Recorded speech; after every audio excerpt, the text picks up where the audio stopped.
Good morning. We're here today in the Rugby League Museum Society rooms at Rugby League House, and today I'm interviewing Eric Carson, Kiwi number 463. Good morning, Eric. Good morning, Harry.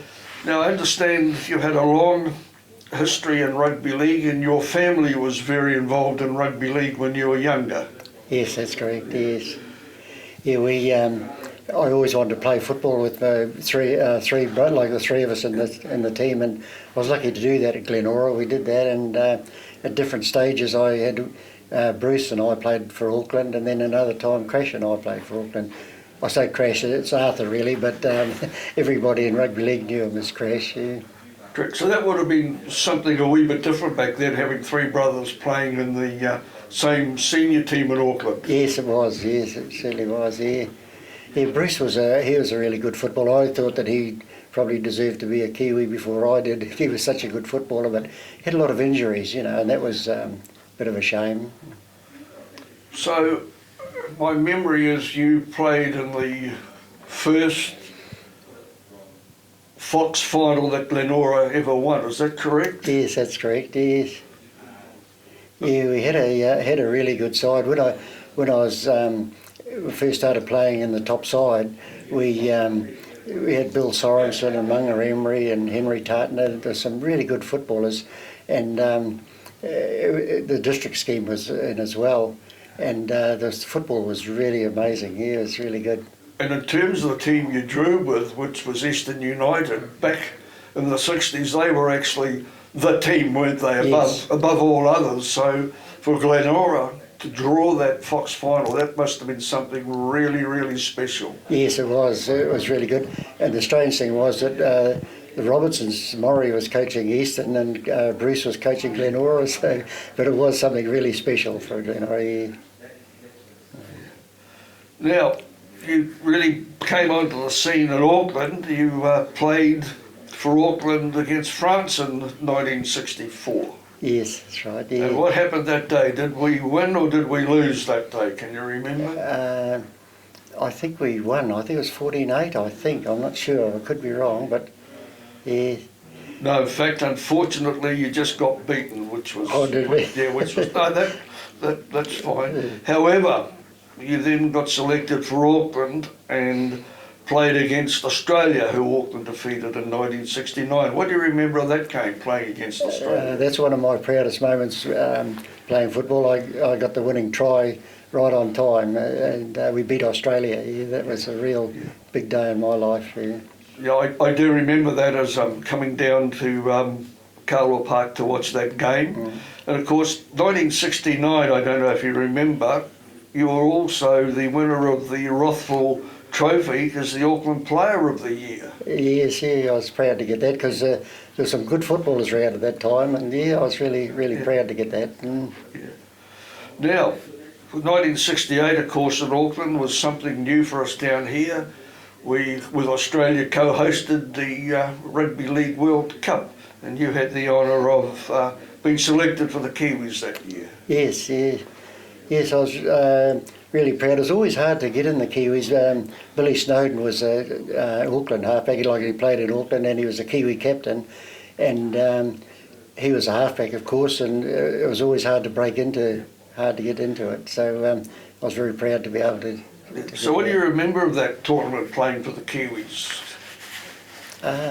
Well, I remember like my first game. I always think all my life I wanted to be in the Kiwis. That was my life's ambition, and I always remember looking down at the jersey, when they're playing the national anthem, and I thought, my goodness, I can't believe this is happening, and it was a really proud moment for me. Yeah. I can imagine. Yeah. And it then got better. You then played for the Kiwis in the 1970 World Cup, where you played 3 tests. Yes, we went to England and France, and that was a good tour. Britain had, Great Britain had some really good footballers in those days, and we always battled to sort of try and master them, and Australia was the same, of course. So you have fond memories of that tour? Yes, yeah, I do, yeah.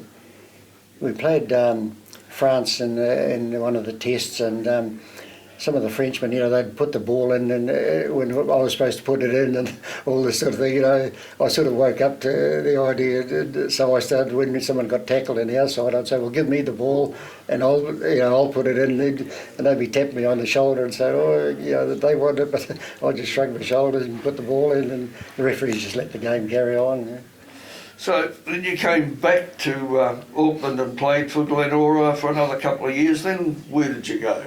I went to. I always wanted to go to Australia to be a player coach. I always thought that was a good ambition.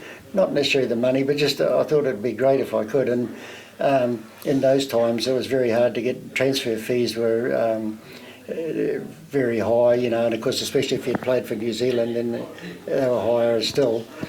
So I couldn't go there, and George Rainey was president of the New Zealand League at the time, and he said to me, would you be interested in going to Wellington? And I thought I couldn't really see anything down there that it would be good for me, but I decided to try it, and it was one of the best moves I ever made, because I went down and coached St George, and the deal was that I had to be player coach for the Wellington rep team as well, and I really enjoyed it. St George, they used to play a really... if you remember the Maori Pākehā games, when we used to throw the ball around everyone, it was a good game, and the St George boys used to play like that, and to try and train them that we had to do the basics right first, and then we can start moving the ball around. But the fourth year I was there, we won the championship, so I was quite really pleased. So being player coach of Wellington, what was it like then playing against Auckland? Yes, well, we came to Auckland, and probably a month before we came, we did extra training, and I was telling the guys that when I was playing for Auckland, we knew that Wellington would run out of gas, and so I said, so we're not going to do that, we're going to really put our best foot forward. And we really held them for about 3/4 of the game, and then we just couldn't do it in the finish. But yeah, I really enjoyed the game, but it was a good battle, yeah. You actually made an interesting statement before on this. A lot of people today won't realise this, that it was actually back in the 60s, especially the 50s and the 60s, it was easier to be selected for the Kiwis than what it was to be selected for Auckland. Would you like to elaborate on that? Yes, yeah, I sort of agree with you there. It's, the Auckland side was a great side, and whenever they always used to play the international teams on a Monday after the test, but the tests we played, most of them were, they played again on the Monday anyway, so... But the Auckland side was really hard to get into, yeah. I don't know if you realise, part of the reason was a selection policy back then where New Zealand Rugby League had to select certain players from certain regions. So you would have somebody, say, from Northland or the West Coast or one of these places, and they would be selected at the expense of an Auckland player. Yes, yeah. I felt a little bit... hurt about that in a way, because like Billy Snowden, like I said before, he was the Kiwi captain, and he was always first choice, and he was a good footballer, so whenever the second halfback was picked, they would go down south. And I'm not saying they weren't good footballers, because they were good footballers, but it gave them more chance than it gave me, Yeah, and of course these days with international football, we picked the best team, whether they're playing New Zealand, Australia or in England, and yes. I think that's where we've come on, and of course we're only as good as our last game, which we won. Yes, that's right, yes, yeah. Yes. Yeah, it certainly is different now, there's no doubt about that, yeah. Well, there we are, Eric. This is your life, I guess. Hey, look, thank you for coming in today. I can remember as a young boy watching you play at Carlo Park for Glenora and for Auckland and for the Kiwis, and it's only in later life I've got to know you much better then. So look, thank you for coming in today. It's really appreciated. Yeah. Oh, thanks, Gary. It's been a pleasure. Yeah, thank you.